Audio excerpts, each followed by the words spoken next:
Now, clearly, if you are on the Titanic and you're heading towards an iceberg, we should all come together and say, hey, how do we cooperate together to deal with this? Especially the two most powerful countries in the world, the United States and China.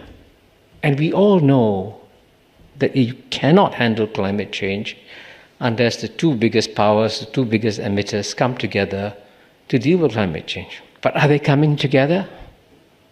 They're not. Instead, they're arguing about who should have the bigger cabin on the boat.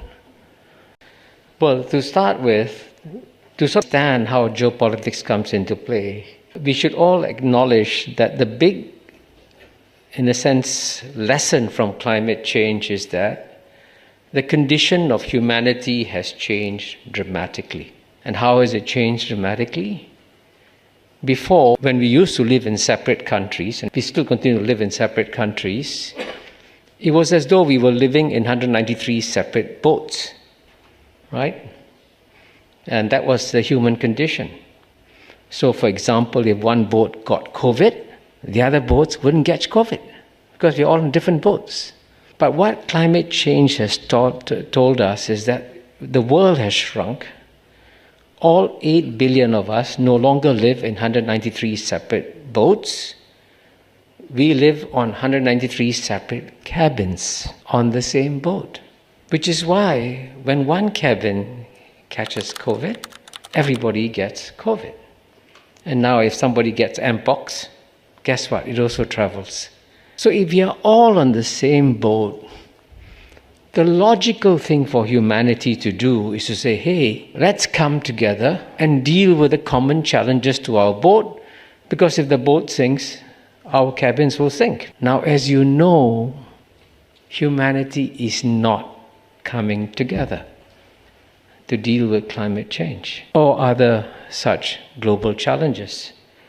Which is why I believe that what we should do is call this boat the Titanic, because we can see clearly what's going to come if we fail to handle climate change, and yet we're going full speed ahead towards it without any kind of significant major reduction in our emissions. And you saw various voices, including Jessica's and Ravi, saying how we're not meeting our goals. So why are we doing this? Why are we being so irrational and not coming together to deal with climate change? And the answer is geopolitics. How so? Well, I'll give you 3 examples of, in a sense, massively stupid actions that humanity is carrying out. Now, clearly, if you are on the Titanic and you're heading towards an iceberg, we should all come together and say, hey, how do we cooperate together to deal with this? Especially the two most powerful countries in the world, the United States and China. And we all know that you cannot handle climate change unless the two biggest powers, the two biggest emitters come together to deal with climate change. But are they coming together? They're not. Instead, they're arguing about who should have the bigger cabin on the boat. That's bizarre. You have a boat that is heading towards disaster. Instead of them coming together and say, hey, let's save the boat so we can save our cabins, they're saying no. The focus should be on who has the biggest cabin. Now you may think I'm being crazy in saying that. Both Jessica and Ravi highlighted that you got to raise $1 trillion in financing. And Ravi said we are $800 billion short. That's a lot of money, right? Hard to raise. But you can raise $1 trillion quickly. Just say, with this $1 trillion, we can defeat China. And that's how you get $1 trillion for the Inflation Reduction Act. And the USTR, Catherine Tai, admitted publicly that the main driving force for the Inflation Reduction Act was not to help humanity fight climate change. It was to ensure that the United States won the competition against China. So you can see how geopolitics is a far more powerful driving force when it comes to global decision making than common sense and rationality in dealing with a common challenge. And sadly, very sadly, predict that the priority of US and China in the next 10 years will not be climate change. It will be about who's going to be number one 10 years from now. And that will drive the decision making. So you can see, therefore, why you have to follow geopolitics if you want to understand how to win this battle against climate change. But that's only one example of stupidity. There's another example of stupidity. If you are in a boat that is about to hit a disaster, as you know, the most important thing you need to do is to select the best possible captain for the boat. You look around at everybody on the boat, find the most dynamic, intelligent, committed person and say, make him or her the captain of the boat. That would be plain common sense. And shockingly, Socrates warned 2,000 years ago, if any of us take a voyage, and if we don't choose the best captain, we are putting ourselves at peril. 2,000 years ago he said that. And you know what? After 2,000 years, humanity still cannot choose the best captain. Why not? Because if you're going to come together to cooperate, all 193 countries, there's only one place you can cooperate. It's in the multilateral institutions. United Nations, IMF, World Bank, these are the institutions. But guess what? To become the head of the IMF, 8% of the world's population doesn't qualify. To become the head of the World Bank, 88% of the World Bank doesn't qualify, because it's preserved for citizens of either Europe or the United States. Now that may have made sense 50 years ago. The world has changed. The rest of the world has woken up. We need to change. It's impossible. Why? Geopolitics. Power. It's about who has the power is more important than who's the most competent. But if that's bad enough, I can tell you what happens in the United Nations is even more sad. And I say this as someone who was ambassador to the UN for over 10 years. I can assure you, I'm glad that we heard the voice of Antonio Guterres saying that we must come together. But I can tell you, in the process of selection of UN Secretary Generals, if you are dynamic, capable, driven, visionary, you're disqualified to become UN Secretary General.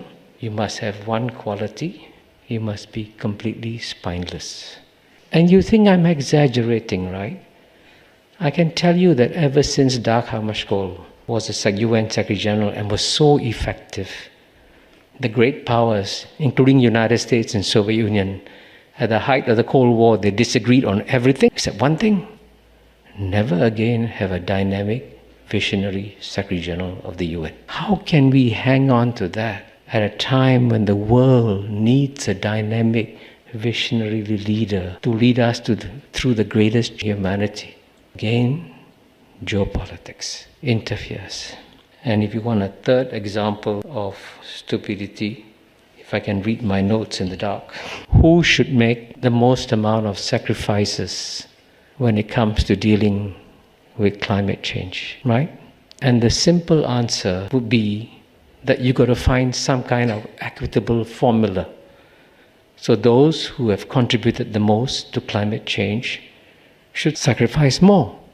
And Ravi mentioned the current flows of greenhouse gas emissions, but he also mentioned there's a huge stock. Now the stock was put up by the industrialized countries through the Industrial Revolution. So clearly, if you want to allocate responsibility, it should be allocated on the basis that those who contributed more to the stock should also make bigger sacrifices. But as you know, if any of you have attended climate negotiations, that doesn't work. And indeed, you know that our first effort dealing with climate change was the Kyoto Protocol. But it died. Why did it die? Because it put all the obligations on the countries that had put up the stock and zero obligations on China and India. And there was a revolt and it died. So you can see, therefore, allocating who should take more is what divides the discussions on climate change. And it's such a tragedy because you can't actually work out a fair principle of making the division of labor. But if you in any developed country, including the United States should do more, then you're toast. So this brings me to another difficult point that I was going to raise here, which is uncomfortable, painful point. What's the fundamental reason why leaders, especially leaders in the developed world, ask their populations to make bigger sacrifices to deal with climate change? And the simple answer is democracy, right? Leaders have to get elected.